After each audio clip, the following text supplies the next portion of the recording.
got a quick video here for no start condition on the 2007 Jeep Commander. The wife went to go start this thing, nothing, no clicking, no anything. What you want to do is you want to start with checking your grounds. So I cleaned the terminals. They weren't very dirty, but I cleaned them, disconnected here and here, cleaned everything there.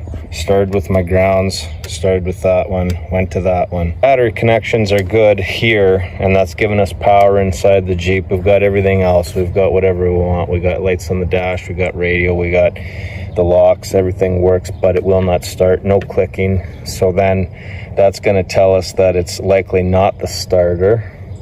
It's not trying to start. But as I was looking around here,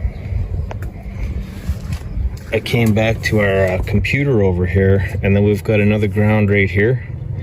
So I basically cleaned that up, put it on, and now it starts.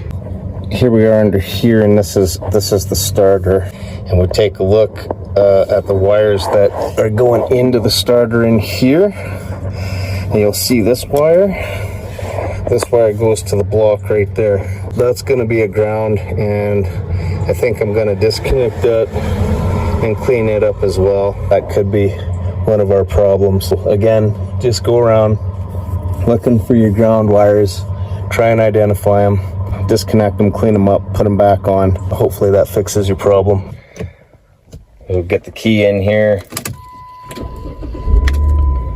We got it running. Before, I probably should have taped it, but before, what happened is you put the key in, you turn it, all your lights would come on in the dash, but nothing. There's no attempt to start, no sound, no nothing. As I said, we had power to everything, right? All the lights would come on in the dash. We could roll the windows down, unlock the doors, turn on the radio, you name it.